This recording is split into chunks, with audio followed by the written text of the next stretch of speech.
Hey YouTube, what's going on? It is Jax here back with another video, and today we hit a new personal best trophy and finish-wise. Finished 404th, which is honestly surprising because I got this at about midnight and season ends at 4 a.m. for me, and I was 404th when I got it. And I didn't drop a single spot, so that's pretty crazy. We got the new best along with a very nice PB. I'm super happy to have broken that, my old PB by 300 trophies. So we're gonna go over some of the replays that got me there. Not using Pekka Bridge Spam, well, sort of using Pekka Bridge Spam, but using, let's see, we find the deck slot. Pekka Bridge Spam with Ebarbs. I put in the Ebarbs for the battle round because I was struggling, and we were able to push to top 500, almost in top 400 finish. And if this deck doesn't get nerfed, I'm probably going to end up using this towards the end of the season. I just couldn't win with Battle Ram. It was so bad. And then you put in the E-Barbs, and they're just better in almost every way. They were better for pressure. They were better for defense. They're just better for everything. So, yeah, I'm going to hop into some of the replays that got me this finish last season. And before we get into this, I just want to ask, if you aren't subscribed to the channel, it'd really mean a lot if you do subscribe. At 5,000 subscribers, I can apply for the first stage of the Supercell Creator Program, which would help me just overall having access to Supercell and their resources, So yeah, if you guys wouldn't mind helping me out, subscribing to the channel would mean a lot. 5K subs, that is the goal. And yeah, so let's hop straight into the replays. Okay, so I'm gonna actually scroll down. I'm trying not to do this with cuts because my editing software is being really stupid. So we'll go here against Yoshi, running this new Hog Xe NATO deck. It's an interesting deck, and it's definitely not the greatest matchup for this deck. You do have double Hog Rider counters in the Ebarbs and the Pekka, and you can do the Ewiz Ghost or Ewiz Bandit, so you have plenty of Hog answers. But he goes with a Hog Rider first play, and he's also split the skeletons. So we just Ebarbs. Ebarbs easily fully counter Pekka, but unfortunately one of them does, or Hog Rider, excuse me, one of them does turn around and kill the skeleton though. So since he screwed up his log, I knew that once he played all these cards, I knew what his deck was. So since he still has the Xe alive, we're just going to go in, and we do end up killing this Xe and getting quite a lot of damage, but he's able to King activate. So not the worst start in the world. I would definitely take about 1,000 damage for a King Tower activation with Battle Ram. I don't know about Ebarbs though. I wasn't sure. I was a little bit nervous because it's super hard to break Ebarbs, so we don't have actual win condition like the Battle Ram. So I know I let him up quite a lot of elixir after that defense, though. He really had to overspend, and he screwed up quite a lot. So I go in with the Pekka in the back, and he was down 4, and then he Earthquakes. He sent in an Earthquake and put himself down this entire Pekka. This Pekka is free. And so I just go Ebarbs and then Marcher in the middle, because he doesn't have Earthquake, so he can't kill my Marcher. And the Ebarbs are going to get quite a lot of work done. So he's going with some very nice skeletons there. But since the Bomb Tower's Death Bomb got nerfed, the Pekka actually smacks the Xe, and so we're able to get quite a lot of damage. And so he goes in for a log, and I tried to retarget the tower, but the Marcher died. So we're just going to end up taking this ghost damage, and we're even on elixir. So I got 1,200 damage off of that push. Very nice stuff there. He goes in for a hog in the other lane. You can see with that placement, he's kind of flustered. He needs to catch up in damage. So we just have a very nice damage lead. At the moment, I'm just going to be looking to Poison Cycle and defend, because I can easily defend. I just have to worry about Earthquake spell cycling. And if we can end up pulling this game off, it'd be really great, because I was super nervous at this point. I really wanted to get this win so that I didn't have to play any more ladder. And this is not the matchup I was hoping for. Not the matchup I was exactly hoping for. So he's going to cycle everything in the opposite lane, but I know since his Earthquake is out of cycle, I'm fine to Marcher the back and get all this geometry. And this is really awkward for the both of us here. He's going to log and then Earthquake. He's going to get back, and we're going to start the Poison Cycle. You see how much elixir he already spent. So we don't really have to worry about getting punished too heavily for it. So we go with the Bandit. And actually, this was a really bad Bandit placement on mine, unfortunately. We do let the Xe get 2 hits, which is not what I needed. Didn't want him to get back into the damage lead. So, or get close to damage. I can't be down damage. So we just cycle a Ghost in the middle, trying to avoid the Hog Rider, which he doesn't end up playing. He just goes for an Earthquake, so I'm fine to pack at the back when he Earthquakes, because he's not going to be at full elixir, and it's going to be easier for me to counter his Hog Rider. So I cycle my Ebarbs in the back right, and I maybe should have split them, but I didn't want to give his Xe too much value. So here we just go in for a Marcher. I need to fix my cycle, because my cycle is really weird, and if I just don't play anything, then everything's just going to be super scuffed. That's kind of how I needed to describe it. There's not really much of another way. So we do kill his Knight here, and then we do kill his Xe here with the Ewiz and the Marcher. And so now we have the Ewiz and the Marcher. His tower's at 600 HP. He has the Hog Rider, and he does retarget the Marcher. I don't know actually what to retarget it, but the Marcher's getting damage, and so is the Pekka, or so is the Ghost on the other side. So we're still up some damage, but he's going to be able to Earthquake cycle me. So I just pressure in both lanes with the Ebarbs. We go with a high Marcher in the middle, and very nice NATO here. Unfortunately, the Marcher does die, and so does the Xe does not die, which really scared me here, because now I have to pre-place, I have to be ready for the defense, but this is going to be super bad because he's got that Xe, which is going to limit my counter push. Luckily, we do kill it quickly, and now I actually have a very nice counter push, and the Ewis gets on tower here, which is super good for me. So I could have poison cycled, but I just wanted to have all the elixir I could. So I go with a Pekka predicting his Hog Rider, which he doesn't have. We're just going to shut down the lane. And then we go in for a Marcher, and unfortunately the Xe got out of the way, but the Marcher's barely on. I thought the Marcher was going to be not on, and we were going to be in big trouble if that was the case. So we do end up winning the game there. Very stressful game though. I was like super nervous the entire time without having that win condition. And I realized that my commentary during when I was talking about how my cycle was messed up would be bad. Basically, I said it was scuffed. The reason it was scuffed, it was because if I didn't cycle the Marcher, I'd be cycling my spam units into like a bomb tower or a knight, which wouldn't get them any value. But if I cycle my Marcher, it gets damage on the knight, and it helps me kill the knight faster, as well as allowing me to like play my cards later so they don't all clump up and give him value. That's basically what I was trying to say right there without having to say scuffed and weird stuff right there. Should actually have given an explanation. So, next game is against Unknown Hero running Golem Ebarbs here. And I'm running Pekka Ebarbs, which means Golem is actually not, or Golem is much easier than it used to be. Sorry, I have my noses running. I'm trying to get it. There we go. Sorry about that. So, he says good luck, and Golem is actually much easier now because of the Ebarbs. You basically with the Ebarbs, you have a secondary Pekka because they do so much damage. Their DPS, I believe, combined is about equal to a Pekka, and they have quite a lot of HP. I don't know if they have exactly a Pekka's HP combined, but it's a lot of damage, and they're super fast. They're fast too. It's a really scary card, and they're really nice to have in this deck. So he goes in with the Ebarbs at the bridge. I Pekka low, kind of a bad Pekka placement, because the Baby Dragon splashes twice, but the Baby Dragon does end up not splashing anymore, and he has to let the Baby Dragon die, even though he does have the Barbell, because he's not sure if the Barbell is going to kill it. I can easily protect it. So he goes in with the Barbell, and I'm just going to let it go. It's only going to get one hit on my tower, and then we go Ghost, and then we go late Ebarbs here too. And this is super good for me. He goes with the Lightning, and I got a little bit too aggressive here, I think, with this Zap. We do get quite a lot of damage, but we're down some Elixir, which is not really what you want to be doing in this matchup, especially with no Ebarbs or Pekka in cycle. So good Lightning on his end. I probably should have waited and just let him defend the Ghost, but I wanted to see if he would Night Witch, like you saw I hesitated the Ebarbs just slightly. I wanted to see if he would Night Witch so that I could just get a free Zap on the Night Witch Bats and kill everything. So we go in with the Bandit trying to apply pressure to take this tower, and he does have to Ice Wizard it, which is good for me, because now I'm just going to reset with a Marcher. And basically I just didn't want him to be able to build up this big push without me having that tower, because with the Battle Ram now, me not having Battle Ram, I need to make sure I'm taking towers here, otherwise I might get trapped with HP on the tower. So we go in with the Ghost on top of the Ebarbs, and the Ghost takes a lot of damage, and so does our tower. The Ebarbs do so much work.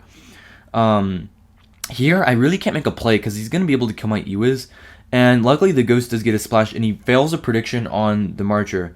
So he goes in with the Ice Wizard, and then he's going to take this Lightning on the Marcher, which is fine by me. We already got a lot of value out of the Marcher, and now we can just spam him a little bit. We Zap, and I go in for a pretty poor Marcher here, pretty bad Marcher.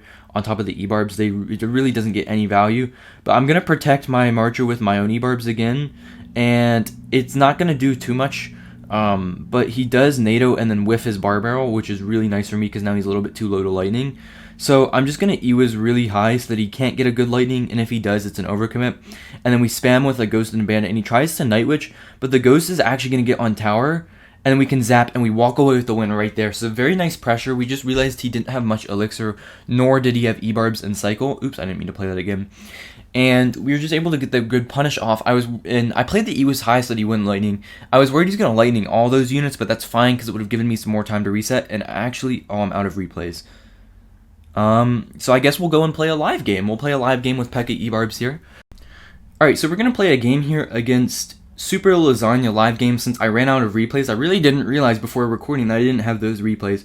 So we'll just mute up. I don't want to deal with the emotes. So since he cycles the log, we'll go Ghost opposite lane.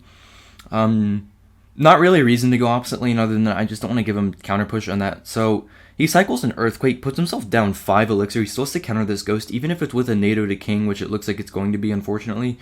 That should be okay. We're up 8 elixir at the moment. So yeah, we'll see how this ends up working out. So he's gonna Ice Spirit. So let's see what he's going to do now. So he's going to go with an Xe. He does not have the Tornado, so we're just going to go Marcher, and then we're going to go with the Ebarbs in the opposite lane. He's going to play his Valkyrie, but I don't think that's enough. No, the Ebarbs just absolutely shredded that Valkyrie. So we're going to pressure with the Bandit, and I don't think he's got anything in hand. He's going to have NATO again, but the Marcher's going to get some damage. And we do walk away with about 1,000 off both towers, maybe a little over 1,000 in the right. And we made him spend quite a lot of elixir too, which I'm happy about. He's not going to have a very big elixir advantage if he has one at all. I'm probably up an elixir or 2 at the moment, I would say. So we'll just cycle our Ghost weak side now. For some reason, the Ghost is impervious to the Earthquake. Look at that. It's impervious to the Earthquake when it's invisible, which I didn't know was a thing, honestly, but we'll take it. So he's going to just let the Ghost connect an Ice Spirit. So still an even trade, and we get 600 more damage off of it for his 300 with the Earthquake. So pretty happy, but for me, pretty good for me, I should say. So he's going to be back to a NATO, so we're just going to take this poison here. He's going to go with a Hog Rider, and we're just going to go with an Ewiz and a Bandit. I don't want this Hog getting any damage. Unfortunately, Pekka somehow, the super fast troop just kited my Pekka back to his tower. Interesting, I didn't know that was a thing. So Bandit's going to maybe dash through. Nope, she just dashes onto the Valkyrie. However, the Pekka does smack it, being very good for me there. So since, again, I have this Ghost, which is going to keep offering me counter push. And, yeah, we're just going to go ahead and definitely take this Pekka in the back opportunity. He goes in with the Ebarbs, so since I go in with the Ebarbs. He goes in with the Ice Spirit to pull the Ghost, so since he did that, we're just going to go and Marcher the middle here on top of the Valkyrie. Yep. And, we should actually be pretty okay here. I needed to play that a little bit better, but the Bandit, not going to get on tower, but the Marcher is shooting through the Xe, and we do get quite a lot of damage now in both lanes. So he still has to defend that Pekka. Can we get this hit if I zap? No, we cannot. Okay. So we're just going to cycle our Ghost. I do have the Pekka in hand. So now since I'm a dual lane threat, I really want to take advantage of that, and we're just going to Pekka the back now. Since he has the Valk in that other lane, we're up quite a little bit of elixir. So maybe not the best Pekka. That Hog is probably going to get 3 hits. Okay, now we are forced to Ebarbs here. No more hits, please. Okay, this is manageable. Not a good Pekka, though. Definitely not the good Pekka that we were looking for. So we'll just Marcher here. Try and get some quick damage on this Executioner. And we do lock our Marcher onto the Xe, which is very nice. Very nice indeed, and it will stay locked on. So we'll go with a second Pekka here. And we just have to be worried about Hog Kite back. Yep. I was worried about that, but the Ghost is still alive. Ice Spirit does not jump on the right troop. We're going to go with a Bandit in the other lane. Only 1 hit from the Hog Rider. Pekka's on tower. Pekka's almost on tower. He doesn't have the elixir to stop that, though. That's going to be GG. Ooh, a little bit of a stressful game. Another Hog Xe matchup here. We were basically just able to persevere through him overcommitting. He went in with that defensive Hog Rider, which didn't do the job, and we were able to keep getting counter push. Maybe should have been a little bit more careful with my Ewiz placements, but he did end up NATOing them into his Xe anyway. And yeah, pretty good game. So I actually will play one more for you guys, just to make this video a bit longer. I don't want to upload like a 12-minute video. So we will just go in with My Name Is, or against My Name Is, from Invisible Cloud. So let's see what he has in his deck. So we'll just cycle our Bandit here. You're going to be playing this pretty similarly to normal Pekka Bridge Spam. You just have the Ebarbs instead. So the Ebarbs make almost all beatdown matchups much easier than they already were, because, I mean, like I said, you basically have a secondary Pekka. So since the Bandit's not going to do a whole lot of damage to the Prince, we'll cycle an Ewiz, and then we'll also Ghost in front. And then we can zap these Skeleton Dragons just so that everything dies. Can we get the Ghost surviving? No, we can't. The Ewiz unfortunately not able to kill that in time, and the Ghost not going invisible. So he's going to cycle a Mega Minion in the back, and I'm just going to Marcher. this is really good for me because the Marcher's not going to die.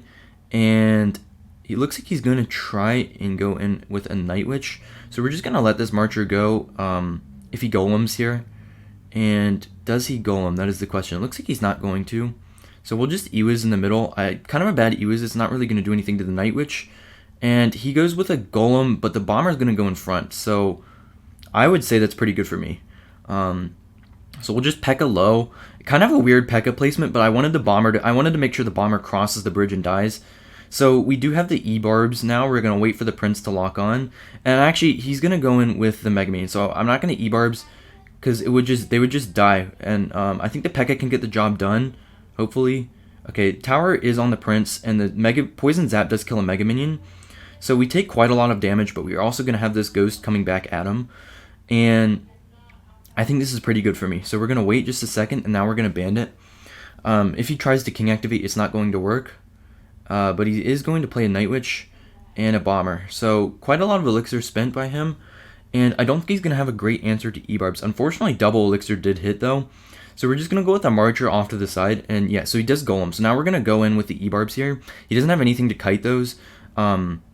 Skeleton Dragon is not a great answer to the Ebarbs. They're going to split up. So we're going to zap this. We're going to try and take this tower out here. And looks like we're going to be successful. Ebarbs are overpowered in that kind of situation. So we'll Ewiz low. We're going to try and defend, but it's basically just going to be so that I have counter push. We're going to kill the Prince first. Obviously, we don't want that to go and just absolutely kill everything else. So he does have to spend so much Elixir to take that tower. Now we can go with a Marcher off to the side here. And then, yeah, looking decent here. We're just going to set up with a Ghost. We need to be ready to go for his King Tower if we absolutely need to. He doesn't have a Lightning in cycle for the Marcher. He's going to have to Night Witch into the Marcher. Not something you like to see if you're him. And he's going to go with a Golem into the Marcher already. He does not have a Lightning back in cycle yet, so we're just going to easily kill off this Golem. And let's see how he supports this. He's going to go with a... oh, can we tank this Ghost? No, we cannot. So he Lightning's super aggressive Lightning. I think we're going to be able to kill this Bomber. Yes, the Bomber is down. We're just going to zap, and he doesn't have anything to kill the Ebarbs. That's going to be tower down. Good game to know, or to my name is. Very nice stuff, and you see why I like the Ebarbs here. Like, they're just so good. Like, they're just like a better Battle Ram. They didn't really play a huge role on defense in that matchup, but they provide so much pressure. Like, you can't ignore a set of Ebarbs, but you can ignore a Battle Ram if you really want a tower trade. Because Battle Ram doesn't all the way take a tower. Battle Ram leaves it like 400 HP. Those Ebarbs, they'll take your tower, and then they'll take 3/4 of your king if you're not looking. So... yeah, very nice game, especially against Golem, demonstrating it. And there's a lot of Golem in this meta. So, yeah, if you guys don't enjoy, playing against Golem, this deck is one for you. Hopefully you guys enjoyed this video. Always a lot of fun to play with Ebarbs, especially now that they're absolutely broken. They were already good, now they're just absolutely broken. So, I will see you guys in the next video. Hope you guys have a great rest of your day, and I will see you then. Peace.